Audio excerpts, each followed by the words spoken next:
Hello everybody and welcome to the long expected, for some people, maybe for no one, I don't know, gaming top 5 of the year. In other words, my top 5 games of the year, just to keep it simple. Basically, today we're gonna look over my personal top 5 games of the year, so it has nothing to do, and I'm shaking everything about, it has nothing to do with sales, with ratings from other people, or any of that sort. It's just with what I played, how much I enjoyed it, and how much I liked it. So we're gonna look over my top 5, and these are in order. So 5 is a good one, but my least favorite of the 5, and the first one is my very favorite of the year.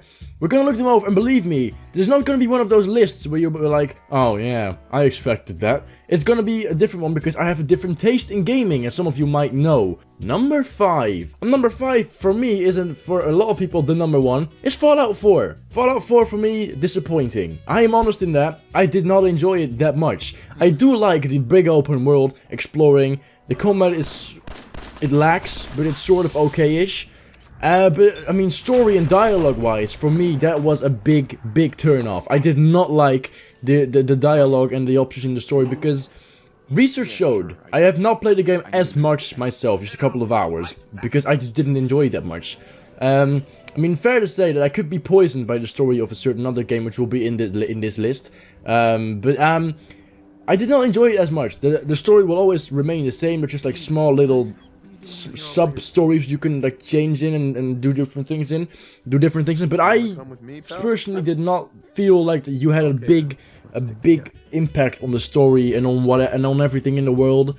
It's a fun roaming open world shooter game, so that's why it's still in this top 5, and I still enjoyed it, but it's not a game of the year for me by far. Number 4. Someone a lot of people might not expect. For me, number 4, above Fallout, is Dying Light. Something people will not expect. Again, I said it. I called it, didn't I? You would not expect that. You did not expect that. I know you didn't. Dying Light is here for me because it had a surprisingly good story, in my opinion.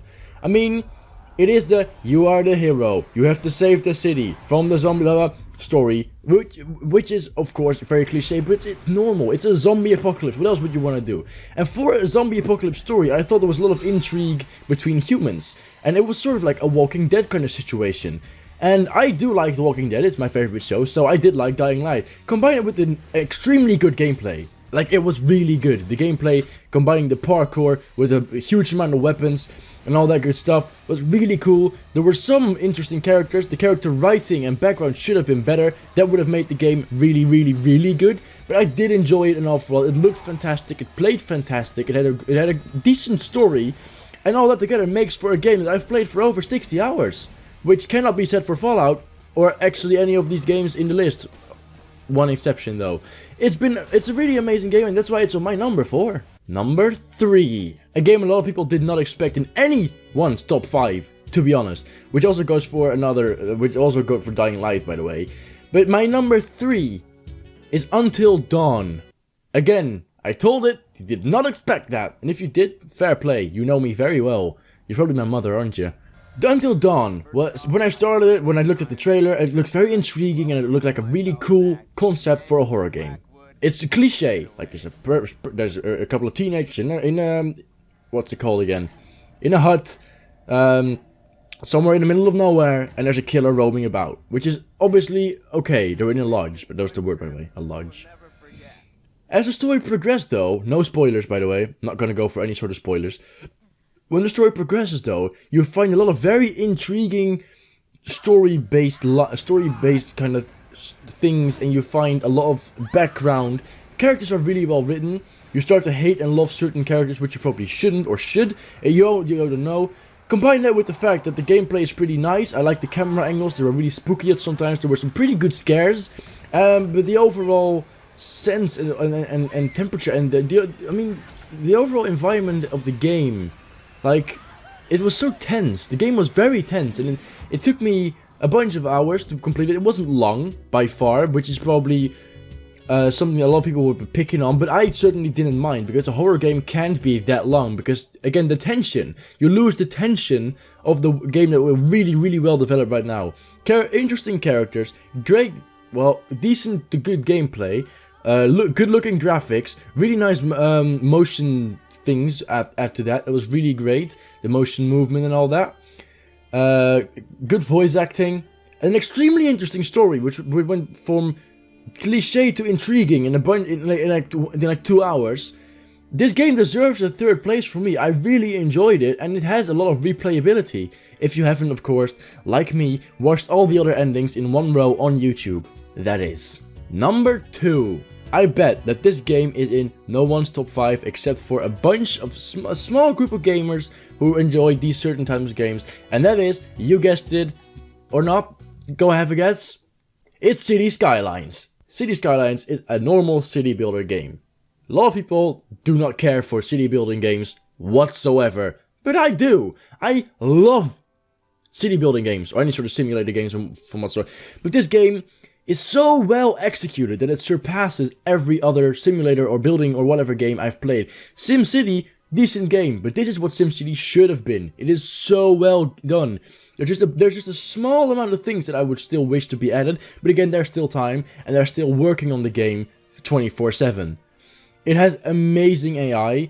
The cars and the traffic flows look amazing when you go up there. It's all very realistic with economies, with industry, with residents, and with commercial areas. You can develop the city any way you want. You can expand grids, and the modding community is amazing. And I mean, that's not something the game really does, but what the game did do is allow the modding community to do their work and actually promote them on their social media.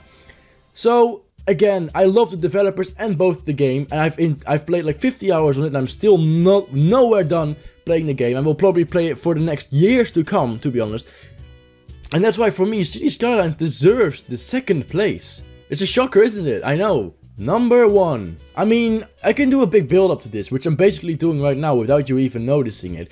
But my number 1 can't be any other game. You all know what game it is. If you know me just a tiny little bit, you'll know that my ultimate game of the year, number 1, with an 11 out of 10, maybe even 12, is The Witcher 3 Wild Hunt.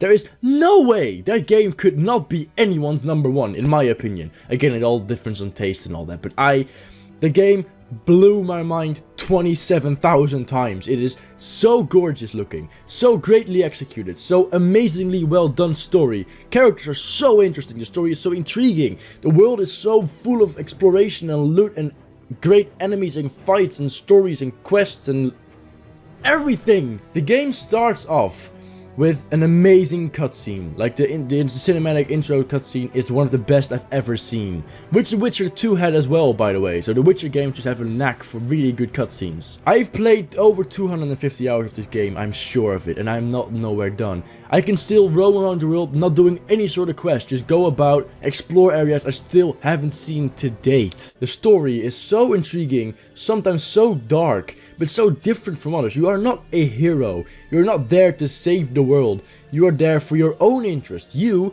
need to accomplish something, and if you have to kill someone for that, then you will. If you have to abandon a whole village for that, you will. If you need to kill someone you love for that, you have to. It's not the good and bad. It's like there's an entire big ass gray area in between all of the choices, and it makes it so intriguing and so much fun to play. To create your own character, whether he is a badass criminal or a really good, helpful guy. The world, where do you even start with a world like that? Fallout's world was amazing. I have to admit that it was really good. But this world has such an open feeling. You can literally go about anywhere, and especially Velen and Skellige are so big. White Orchard, the place where you start off, is as big as a lot of actual RPGs' entire game. Kaer Morhen the same. It looks like it's just an abandoned castle, but there's a whole lake behind it and a whole area of mountain sites and buildings and ruins which you can explore. Velen is so big that I still haven't discovered every single part of it after 250 hours. I still find things that I have never seen before. The same goes for Skellige. It is such a big and intriguing open world, and it's so amazing looking. It's so great. The characters are really, really well written. Every single character is so interesting and you want to learn who they are if you haven't already met them in previous games. You want to know what they do, why they need you, what they're up to. And that's why you say yes to almost every single quest, just because you want to learn more about a single character, an entire village, or an entire group of people, just because everything is so well written and so interesting. The combat is something a lot of people picked on. I, for one, enjoyed the combat a fucking lot. That combat system is amazing. You have to find out the enemy's weak spots, and once you know, you can use it against your advantage. But of course, there's a difference in levels. So some enemies, even though you know their weak spots, are gonna be too difficult for you to handle. The thing is though, if it's too high a level, it's not like it's impossible. It will just take you like 15 to 20 minutes to fight it in a really epic and actually really tiring battle, which may get you on the edge of your seat immediately. Before you fight a really high level enemy, you're gonna have to think about concoctions, bombs and potions, get oils on your sword and know exactly what sort of signs to use against it, what its weak spots are, how you get it down, or how you, for example, disable its special abilities, which are options as well. It's so well crafted and it's really enjoyable. The loot system is amazing. You can find diagrams scattered all over the place to make amazing weapons and armor which not only look good but actually work very well. I should say it the other way around, but you know what I mean. It's just overall, the game deserves an 11 out of 10 for me. It is such a great game and I've enjoyed it so much and I still do. That's been it for my top 5 games of the year. You'd probably not expected at least 3 of those in this list. There's no Bloodborne, there's no Batman, there is no Metal Gear Solid. All those games are out of the question. I did not like them. It's as simple as that. I didn't. Also, games like FIFA and all that, they are getting repetitive, so obviously I'm not going to include those in my top 5 games. It's been an amazing gaming year. I mean, I can name these 5 games and not even have, as I just said, games like Bloodborne, Metal Gear Solid, and other AAA games in this list. And next year is still Far Cry Primal. There's what's it called, Horizon Zero Dawn, and of course the new Uncharted game. It promises to be a well good amount of time for gamers. I hope you enjoyed this video. If you did, make sure to slap the like button with whatever object is within your reach. Let me know what your top 5 is and why I should not agree to put Until Dawn in his top 5, just for example. Let me know in the comments down below what your opinions are. Also, make sure to subscribe if you haven't already. It would be really appreciated. Thank you for your support, and I'll see you guys in the next video. Bye bye!